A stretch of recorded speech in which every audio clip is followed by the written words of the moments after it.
Bill Cipher loves his deals. After the collapse of his home dimension, Euclidia, this technique has been his best bet when it comes to interacting with our world without a physical form of his own. And Bill has made a lot of deals over the years. And by years, I mean centuries. Far more than we actually got to see in Gravity Falls. So today, I want to run through all the known deals Bill has made, or attempted to make, while also elaborating on some of the more vague deals in the series, like the two he formed with Gideon, pulling from not only the show, but Journal 3, The Book of Bill, and This Is Not a Website.com. From the Bill-obsessed witches in Salem to Pacifica Northwest, this is every Bill Cipher deal explained.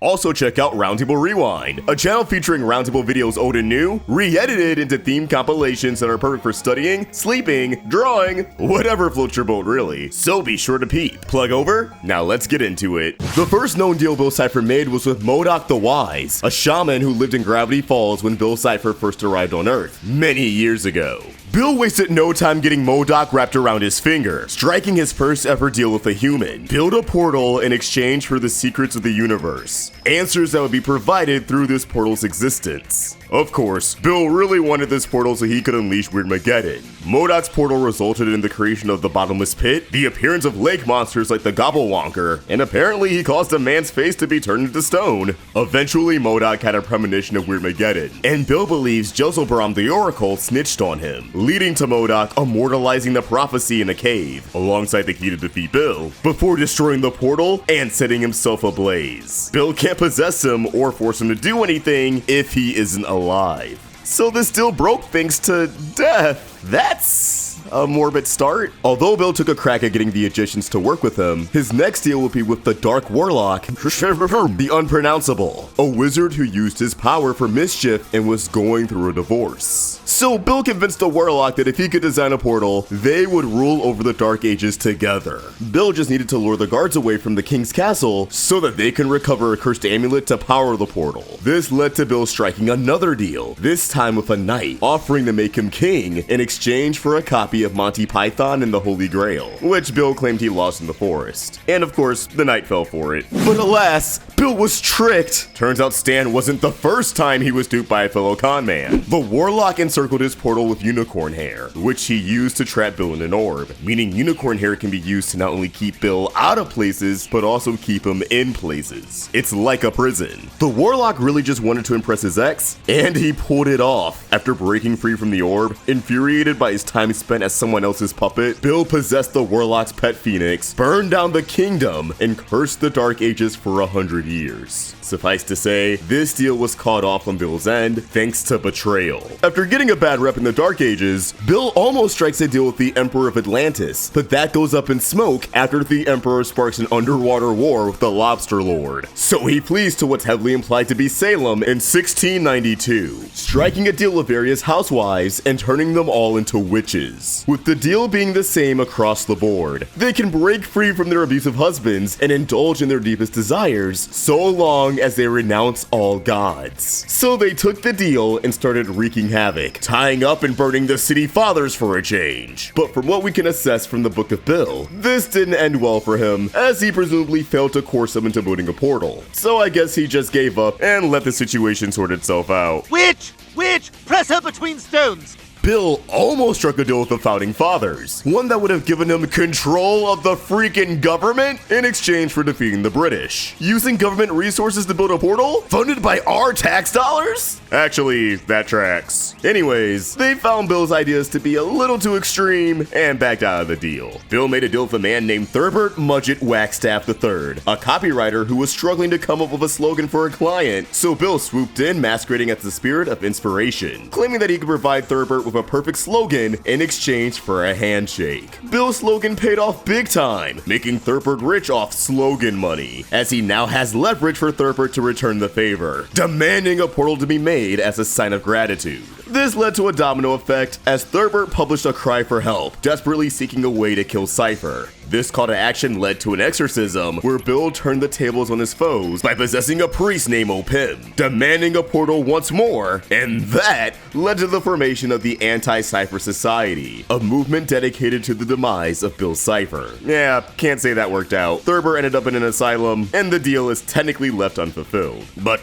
bro is dead now, so I don't think he's ever fulfilling his end of the bargain. After some more schemes that either fell apart before a deal could be made, or are too vague to discern if a deal really happened, Bill finally had his big break when Stanford Pines undid the shaman's spell and summoned him back to Gravity Falls. Wasting no time to butter up Ford and prey on his ego, Bill's quickly able to strike a deal, one that sets many events into motion. Should Ford Pines let Bill into his mind and work together, they could build a portal that would grant Ford everything he wants: infinite knowledge and notoriety. This deal allowed Bill to go in and out of Stanford's body whenever he pleased. Ford resigned his own autonomy in an ironic attempt to make a name for himself. The deal collapsed after a portal test went off the rails and traumatized Ford's assistant, Fiddleford Hadron McGucket, who we have a whole deep dive on that you should check out. Fiddleford's departure, alongside a nightmarish vision of Bill's previous pawns, led to Stanford comforting Bill on his true intentions. Learning that Bill intends on having the Nightmare Realm invade Earth, Ford calls off their alliance. And as the deal died, a lifelong rivalry was born, especially once Ford was thrown into the multiverse and could hunt down Cipher himself. After a few more misadventures across America, Bill will return to Gravity Falls after being summoned by the corrupt child star, Gideon Gleeful, who was now in possession of Journal Number 2. Desperate to knock the Pines family down a peg, Gideon struck a deal where Bill would invade Stan's mind and steal the code to the Mystery Shack's vault. In exchange, Gideon will help Bill with something he's been working on. This is super vague, and they never really elaborate. But given everything we know now, I'm confident that Bill wanted Gideon to gain control of the shack so that he could steer him into the basement and reactivate the portal. Gideon already had the money and thus the resources to get the portal up and running. He would have just needed access. And although Bill never revealed the portal to him, I'm sure Gideon would have went for it, as Bill probably would have offered him a position of power. Let the kid become one of his hench maniacs. Gideon is someone who gets screwed over the least by Bill's deals. They pretty much never backfire on him until he actually took a stand against Cipher. And I think that's because Bill genuinely likes Gideon, thanks to his psychopathic tendencies. Gideon at this point was a chaotic control freak just like Bill, and that actually saved his life in the long run. Since Bill fumbled getting the code though, Gideon called this first deal off, though they team up once again in the near future. Snooping around the Pines as Dipper becomes obsessed with unlocking a mysterious laptop, Bill swoops in to make a deal, manipulating a sleep-deprived Dipper to believe the laptop was going to erase all its information in a matter of seconds. Dipper caved, striking a deal with Bill. In exchange for having the laptop unlocked, Dipper would give the Dream Demon a puppet. As we all know, this was a trap, as the puppet wasn't one of Mabel's sock props, but Dipper himself, bringing to life one of the most iconic adversaries in the series, Dipper. But before Bill could do too much damage, the deal is unceremoniously called off, as Bill is ejected from Dipper's body. It's unknown if Bill could have re-entered Dipper's body at any point, since the deal's termination is never vocalized, but if that's the case,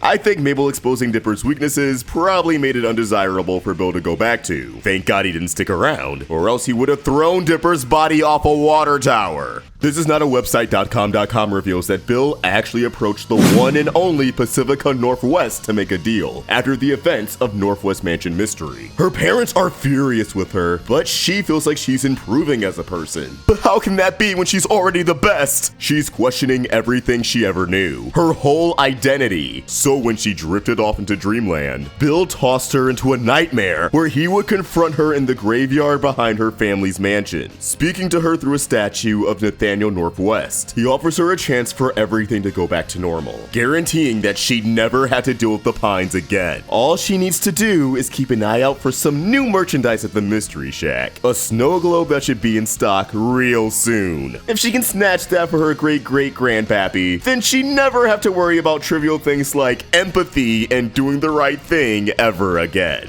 Pacifica almost takes the bait, but she takes a moment to reflect instead, saying, "My old life wasn't really mine, was it? All I ever did was follow my mom and dad. Maybe it would be better to make a new one." This only enraged Cipher, who proceeded to berate Pacifica, calling her a impending paternity test, which is something we could definitely unpack another time. Long and the short of it though, Bill rage quit the dream, and Pacifica took down the family tapestry of Bill the following day, feeling oddly reassured that she's making the right decision, and she's relieved that she's building a solid relationship with the Pines. Crisis averted, but it's wild to think that there's a timeline out there where Pacifica is roaming around these streets.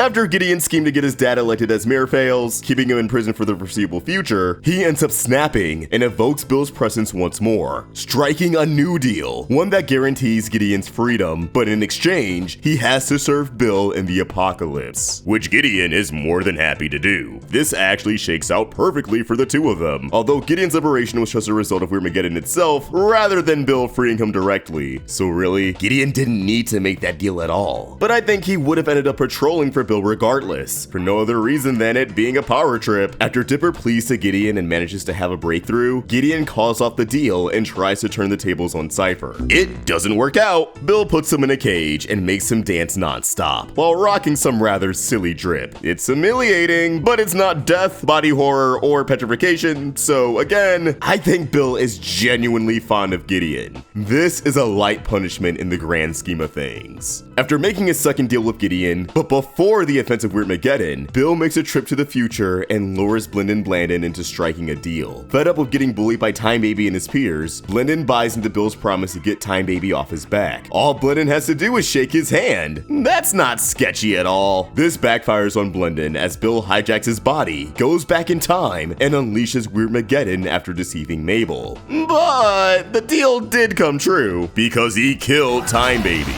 Temporarily. I guess Bill can be a man of his word. Weirmageddon starts and ends with a trick, as Bill's desperation to undo the law of weirdness magnetism causes him to hastily make a deal with who he believes is Ford, when it's really Stan, who swapped clothes with his brother at the last second. Bill attempts to call off the deal once he realizes he's been duped, but Stan knocks his lights out, as Ford tragically wipes his brother's mind clean. It all worked out in the end though. Finally, we have Bill's final deal, one that he made from the weird purgatory-esque rehab facility he's currently held in. And that deal was with you, and me, and anyone who's read the Book of Bill. A deal with the reader. A deal is formed at the start of the book, as in order to read its contents, you must shake Bill's hand and turn the page, giving the demonic Dorito access to the reader's brain. Towards the end of the book, Bill reveals that he's been modifying the reader's brain to make them susceptible to his influence, offering one last deal where the reader would travel to Gravity Falls and shake the hand of his petrified body, allowing him to possess the reader and reignite Weirmageddon. But the reader's bond to the Pines family, mixed with Bill's own insecurities, leads to him spiraling and throwing in the towel, finding the whole book to be a pointless endeavor on his end, leaving him alone in the theraprism with nothing and no one but his inner thoughts. And a bunch of weirdos, but like, friendship is a bit of a sore spot for Bill at the moment. And there you have it, every Bill Cipher deal that we know of. Do you wish we could have saw some of these off-screen ones in the show? Let us know in the comments down below. Shout out to Jakey Bones for another amazing thumbnail, and if you enjoyed this video, please throw it a like and subscribe to the Roundtable for more great cartoon content. Thanks for watching, and I hope you have an awesome day. Peace!